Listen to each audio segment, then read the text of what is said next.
My dad said, "You need to forgive your brother no matter what." I replied, "Then you should hear what he's been hiding from you."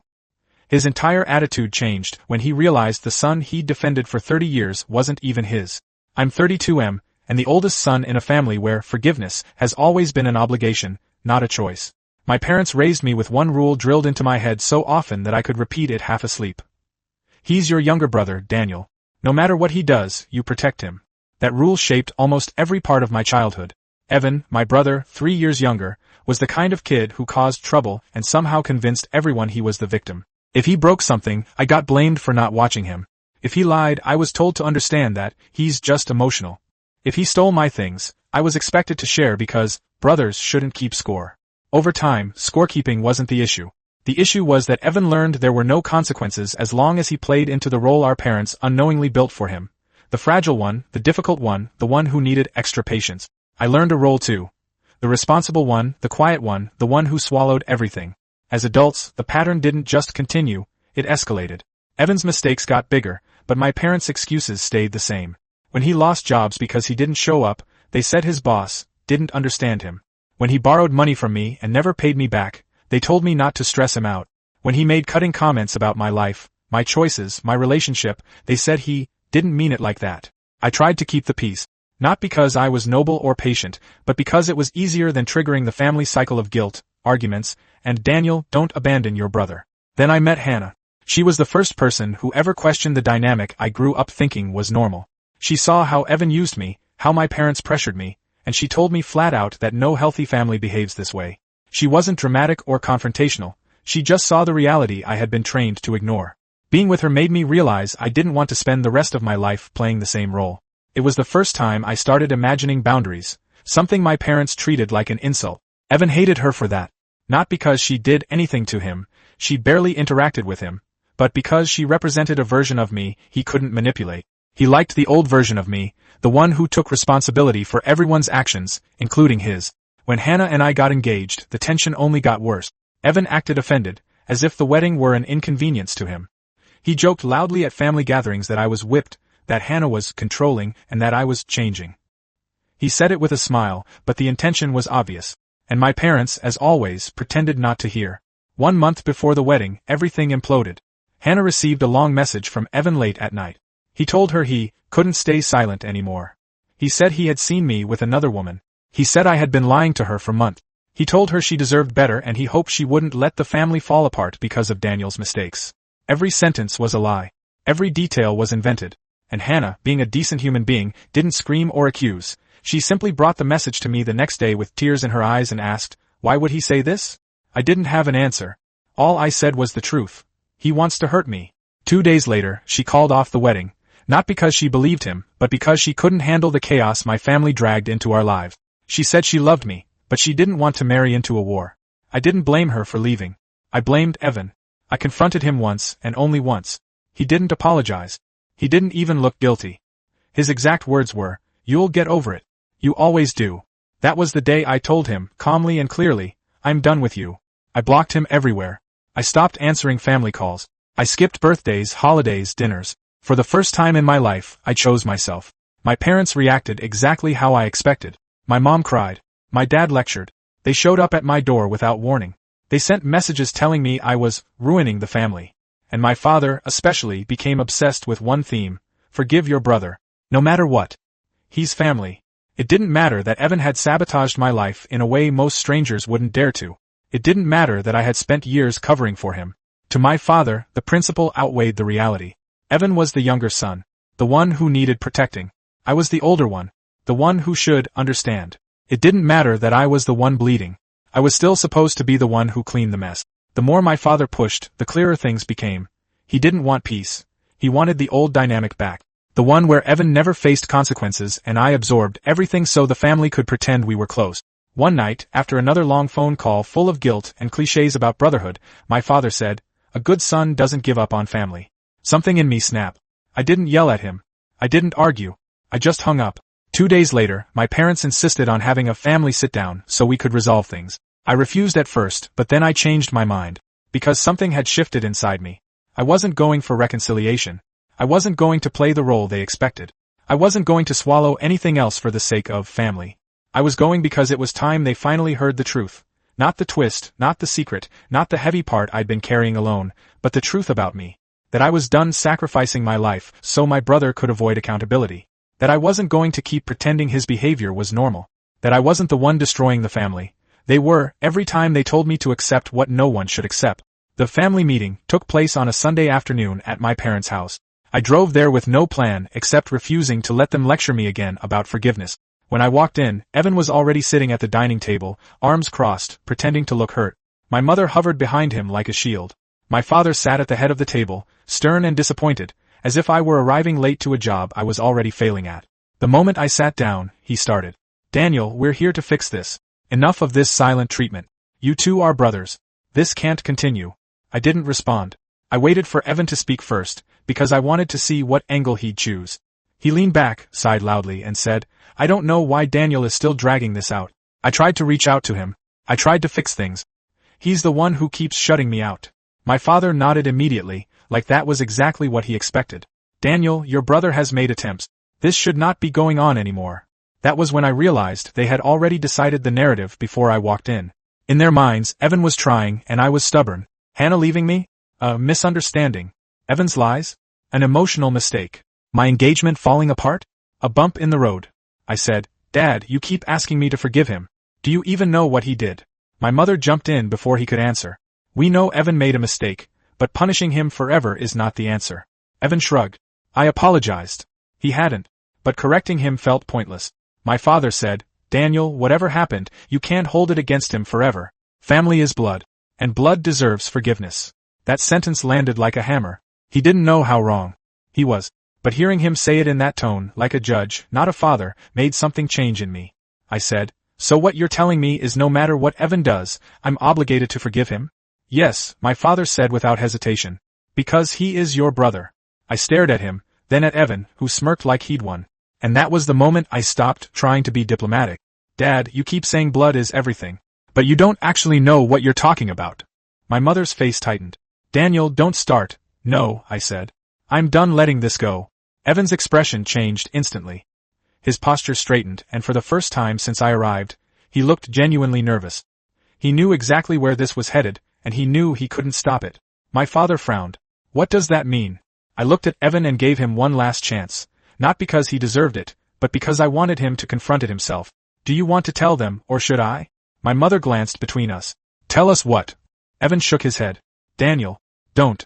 I said. Dad, the brother you're defending so fiercely isn't even your biological son. Silence fell across the room so fast it felt like the air collapsed. My mother's body stiffened. My father blinked, confused at first, then horrified. Evan closed his eyes like he was bracing for impact. I continued, voice steady because I'd held this in for months. Evan took a DNA test. One of those ancestry kit. His results didn't match yours. At all. He's known for a while. He didn't tell you because he was scared. My father stared at Evan, searching his face for denial, contradiction, anything. But Evan stayed silent. That silence said everything. My father's voice cracked for the first time in my life. Is this true? Evan didn't look up. He whispered, yes. My mother covered her mouth, her shoulders shaking. My father leaned back in his chair like someone had pulled the floor out from under him. He didn't get angry. He didn't yell. He just looked lost. I said, and before anyone says I'm being cruel, remember you're the ones who told me that blood is what makes family. You said I have to forgive Evan because of something you thought connected us. But the truth is, the thing you've been preaching doesn't even apply the way you think it does. My father rubbed his forehead. Why didn't anyone tell me? My mother whispered, I didn't know how. Evan muttered, I didn't want you to look at me differently. I almost laughed at that. That didn't stop you from destroying my life. Evan snapped his head up. I didn't destroy your life. You're being dramatic. There it is, I said. That's exactly the attitude that got us here. My father looked at Evan again, this time not as a disappointed parent, but as a man who had been lied to for nearly 3 decades. Why? He asked him quietly. Why did you keep this from me? Evan stuttered something about fear, about not wanting the truth to change anything, about being ashamed. My mother cried harder. My father didn't speak. He just sat there, pale, stunned, and broken in a way I had never seen. I stood up. This is why I'm done. Not because of the DNA test, but because this family has spent years defending the wrong things. You defended Evan no matter what he did. You defended him even when he destroyed the most important relationship in my life. You defended him purely because of blood, and now you see that blood wasn't even the factor you thought it was. Meanwhile, you never defended me. Not once. My father swallowed hard, his eyes red. Daniel. I didn't know. I know you didn't, I said. That's the problem. You didn't know, but you still judged me. You blamed me. You demanded I clean up every mess Evan made. You didn't even ask what he did to me. For the first time since childhood, my father didn't have a response. Ready. No lectures. No moral lessons. Just silence. Evan stood up suddenly, angry instead of ashamed. So what, Daniel? You want everyone to hate me now? You want to ruin this family because I made a mistake with Hannah. I looked at him. You didn't just make a mistake. You played with something you knew mattered to me. You destroyed something I loved just because you couldn't handle me having a life you weren't part of. Bullshit, he said. My father finally snapped, not at me but at him. Evan, sit down. Evan froze. My father almost never raised his voice, and he had never used that tone with Evan. My father looked at me again. His voice was quieter. Daniel, you're right. We failed you. I failed you. My mother wiped her face and nodded weakly. I didn't feel triumphant. I didn't feel vindicated. I felt tired. I said, I'm not here to destroy anyone. I'm here to stop letting this family destroy me. My father nodded slowly, like he finally understood something he had ignored for years. Then, for the first time since I walked in, he looked at Evan not as someone to protect but as someone responsible for the damage he caused. He said, until further notice, Evan, stay away from your brother. Evan's mouth dropped open. Dad, what? Seriously? Yes, my father said. Seriously. And just like that, the dynamic of our family shifted for the first time in 30 years. I left the house without saying goodbye. I didn't slam the door. I didn't yell. I just walked out feeling lighter than I had in months. I didn't know what part 3 of this story would look like yet. Rebuilding, consequences, whatever came next, but I knew one thing. The truth was finally out. And nothing in our family would ever be the same again. For the first few days after the confrontation, everything went quiet. Not calm, just quiet in the way the air feels before a storm fully hits. I didn't contact my parents, and they didn't contact me. Evan didn't try to reach out either, which surprised me, because normally he tried to twist the situation to make himself look like a victim. But this time, even he seemed to understand there was nothing he could say that would make the truth go away. On the 4th day, my father called. I almost didn't answer, but curiosity won. His voice sounded older than I'd ever heard it. He asked if we could talk. Not as a lecture, but as a conversation. I agreed and met him at a small diner near his office. He looked exhausted, like he hadn't slept in days. He didn't start with excuses or defenses. The first thing he said was, Daniel, I'm sorry. I didn't say anything. I let him continue. He said he had spent his whole life believing his job as a father was to keep the family intact no matter what. He said he didn't realize how much pain that caused me, or how much pressure he had put on me to play a role I never volunteered for. He admitted that he had been unfairly protective of Evan because Evan always seemed unstable, emotional, fragile, whatever word he used to justify it, and he thought if he pushed Evan too hard, he'd lose him. Then he looked at me and said something I didn't expect. I never considered that I might lose you instead. I didn't give him a dramatic speech. I didn't tell him everything I'd held back for years. I just said, I needed you to see what was happening. He nodded. I see it now. It didn't fix everything. But it mattered. Over the next week, I talked to my mother too. She cried through most of the conversation. She said she hadn't known how to handle the truth about Evan's paternity, and that she had been terrified of losing both of us, Evan because of guilt, and me because she'd made me feel invisible for years. She apologized, sincerely, not as a performance, not as manipulation, but like someone who finally understood how deeply the damage went. With both of them, I didn't rush to forgive. I made it clear that forgiveness wasn't an on-off switch. It was a process, and I wasn't going to pretend things were fine just to keep the peace. Then came Evan. He texted me once, we need to talk. I didn't respond. 2 days later, he showed up at my apartment unannounced. I didn't let him inside. We talked in the hallway. He tried to start with anger, asking why I would embarrass him like that, why I ruined his relationship with Dad, why I couldn't keep my mouth shut. I told him, you ruined everything yourself. I just stopped hiding it. That shut him up. For the first time in a long time, Evan looked genuinely vulnerable, not manipulative vulnerable, but real. He said he had been terrified since the DNA results came back. He said he felt like he didn't belong anywhere. He said he lashed out because he was angry at everyone, our mother, our father, himself, and me most of all, because in his eyes, I had everything he wanted. Stability, responsibility, a sense of direction. Hurting you was the only thing that made me feel like I had any power, he admitted. I didn't feel sympathy. I didn't feel pleasure seeing him broken either. I just felt tired. Exhausted by years of carrying weight that wasn't mine. I told him plainly, I need distance. Real distance. You need to work on yourself without dragging me into it. Evan asked if I hated him. I said, no. But I don't trust you. And I don't want you in my life until you're someone who won't tear it apart. He nodded. It wasn't acceptance. It was resignation. He walked away without another word. For the next few months, our family functioned in something like a quiet rebuilding phase. My parents respected my boundaries for the first time.